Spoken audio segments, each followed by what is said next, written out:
What's good, YouTube? Welcome back to the channel. I'm on Toxic Gaming, and today, people, today I'm going to be bringing you my Fusion Party Monarch deck profile. Now, I did this during the top 3 Destiny Hero deck profile a couple weeks ago, but I just got third place with this deck yesterday at Locals, so I figured I'd give you my third place deck profile, what it is, and how it runs and everything. The decks I played against yesterday was round 1, I played against Ancient Gear and 2-0'd it.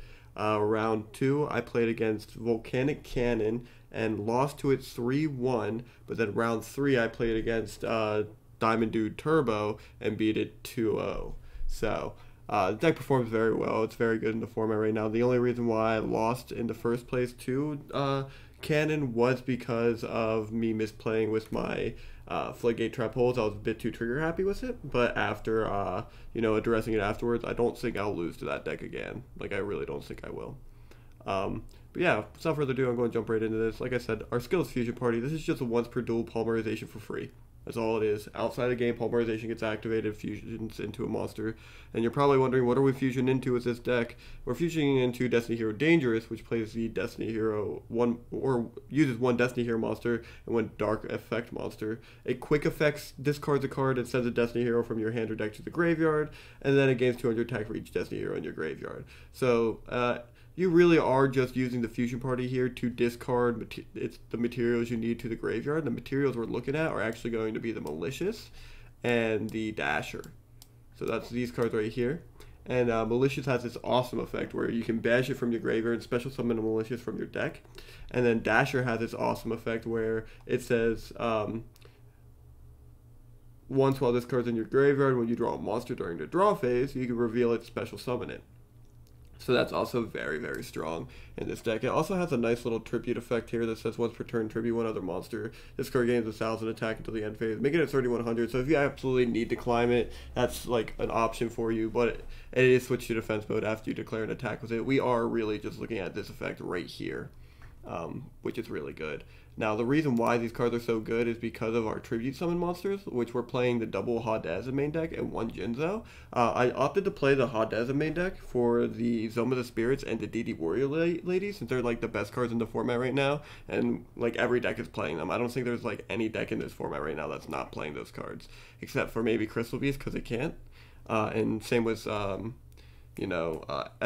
probably should play the DD Warrior Ladies, although it still can still play the Zomas, but either way, Dark Ruler Hadez is in here just to out those cards in particular. They usually get sided out if I don't see them too much, or if I'm against like the Burn Warriors / Burn decks. They get sided out for the Jinzos in the side deck, and then this just becomes triple Jinzo. But for the main deck, is double Hadez, one Jinzo.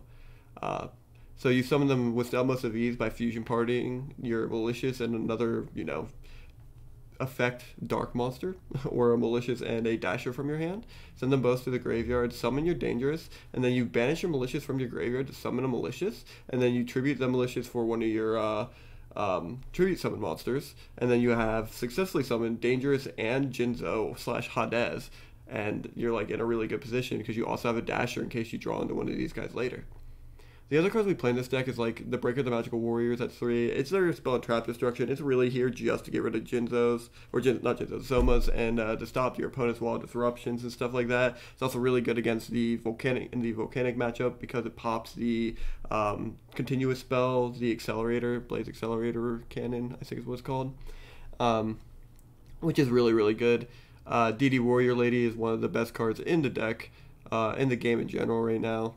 Just can clear any problematic monster you really want to. Book of Moon is in the deck at 2, and then Foolish Burial is in the deck at 1. Wall of Disruption also sitting in the deck at a 1 of. This was originally my third Book of Moon, but I felt like this card is too good to not at least play it at 1, so I moved it to 1 in the deck, and then Zoma of the Spirit is played at 3, because it's the best card in the game. Like I talked about earlier, Jinzo's in this deck at 2. In the side deck, just to side out for the Hadezes for the Burn matchup. Floodgate Trap Holes are really good this format for the Cyber Angels, and I feel like they're really needed in this deck in particular. So being able to floodgate your opponent's monster is really, really good. And then there is the Lost Wind. I think XYZ is a really strong deck still this format. And not only that, but you damage step being able to stop, like, damage step to have your opponent's monster's attack points is still really good, and if it is an extra deck summon monster, it's negating its effect too, so I feel like it's not wrong to have these guys in your side deck, and I also hate XYZ, so that's why it's in this deck. And before, like I said, triple dangerous in the extra deck, you are really only going to be able to summon one per duel. I don't play any other polymerization, I think that card's bad.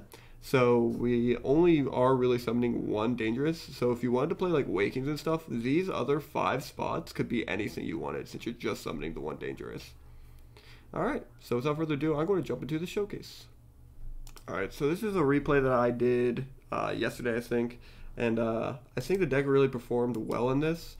And this is ranked, by the way. This is a ranked duel. So it's not like I just found a random in here and was like, oh, hey, let's duel. No, this was like, hey, we're both trying to rank up in this format. They're playing the Zane skill. I'm playing Christine. I'm starting the game off with the Foolish Burial. And this is going to send the Dasher, which is like kind of perfect for us in this situation. At this point, I summon the Breaker with a counter and set the Book of Moon. And I feel like that's a really good start on my end, or the best start I could do going first. My opponent's going to go to main phase here and use the Cyber Dark Claw, so we are playing against Cyber Darks. And then this is going to allow for him to add the fusion spell to the hand, which is the Cyber Dark Impact. And at this point, he summons the Horn, to which I'm just going to book it. I'm not even going to allow him to equip. So this deck is really susceptible to Book of Moon and Cosmic Cyclones, and we play the books in main. Sets the Wall of Disruption face down, and then also sets the Zone of the Spirit face down. I draw for turn, drawing into the DD Warrior Lady, and then I use my Breaker here, and I'm just going to pop the middle. So I pop the middle here, and it's the Wall of Disruption, which is really good on my part. Summon the DD Warrior Lady, and then I battle phase into the Cyber Dark Horn. And I don't opt to use the effect here, it's just a Horn. And then I'll attack directly for 1600. But the opponent's going to Zoma here and attack for, you know, or summon it in defense mode. And I'm just going to attack over it. At this point, I'm in a really good position. There's no reason for me not to attack over that card. Drawing for the turn, they draw into the Nightmare Wheel instead of face down. And then they end turn and pass it back off to me. I draw into the Zoma here, and I sink because I'm going to use my Fusion Party and send the Breaker the Magical Warrior and the Malicious to the graveyard. And then I'm going to summon the Destiny Hero Dangerous to the field and set the Zoma. At this point, I switch the DD Warrior Lady to defense mode because I'm scared that this card here is actually going to be another Wall of Disruption.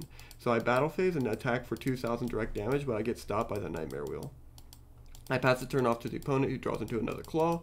And I take the 500 damage due to the Nightmare Wheel. They set the Claw face down, and I go into my turn, drawing into the Zone of the Spirit. I switch the DD Warrior Lady to attack mode, battle into the Claw, and then, you know, just let it go to the graveyard. He already has one in graveyard, so there would be no point for me to banish it here.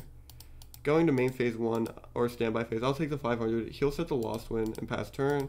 I draw into the Breaker, summon the Breaker, use its effect here, and I'll pop the Lost Wind.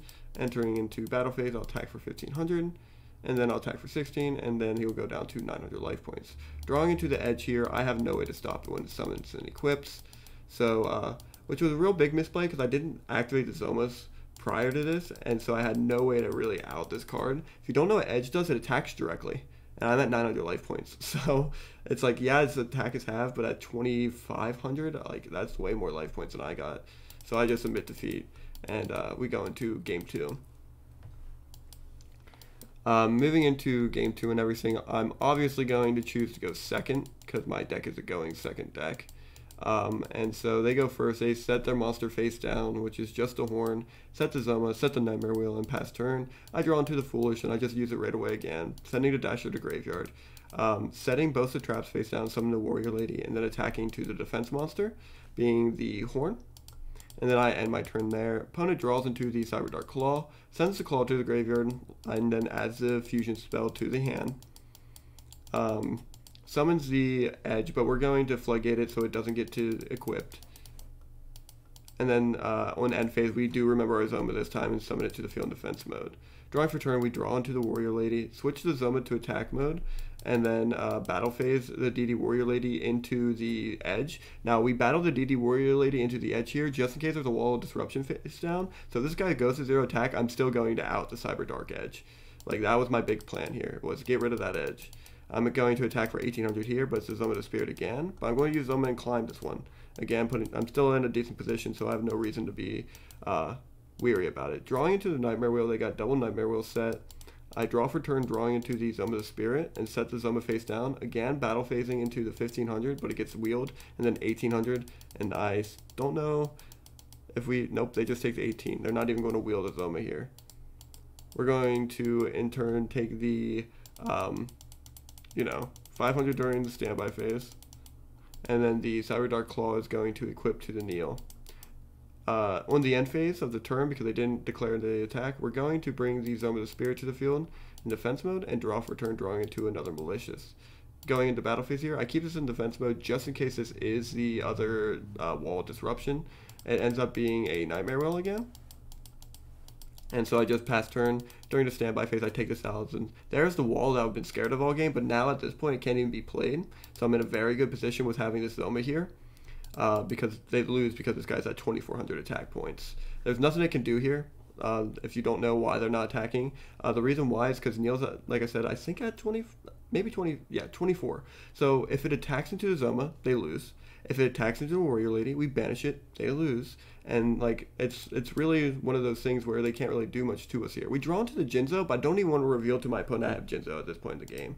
I just tribute the Zoma here and set the Militias just in case I have Sphere Creo, so I don't die my next turn. And then I go into the battle phase and then attack the Zoma into the Kneel, and then use the Zoma's effect here, and then my opponent will then lose 2400 life points for game. Moving into game 3. Our opponent makes us go first again, which is to be expected. Having the Fusion Party face down, I set the Zoma, set the DD Warrior Lady, and pass turn off to the opponent who draws into the Nightmare Wheel. They set the Floodgate, the Zoma of the Spirit, and the Waking the Dragon face down, and then summon the Amazon Swordswoman. Swordswoman attacks into my DD Warrior Lady, to which they will take 100 life points. And then they will end their turn, but I'm going to Zoma here and summon it to the field in defense mode. So throughout these entire games, I've realized, like, hey, my opponent plays a lot of trap cards, like too many trap cards. So I wasn't worried about any of these face downs with having a Jinzo in hand. So I just tribute the Zoma and summon the Jinzo. I don't even try to go for the Breaker Pop. I'm just like, no, we're Jinzoing. If they have the book, then I lose, it's fine. And so I attack directly with the Jinzo, confirming to myself that all 3 of these cards are dead cards. They're all traps in hand. He draws for turn and draws into the Claw and sets it face down. I draw for turn into the DD Warrior Lady, to which I just summon it, because at this point it's like, what's this card going to do, you know?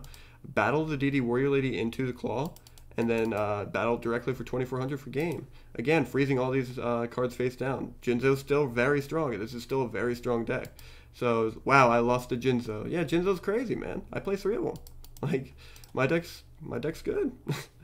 If you guys like this type of content, make sure you leave a like, and if you like me, make sure you subscribe. But above all else, I want you all to stay awesome. I'll see you guys next time. Bye-bye.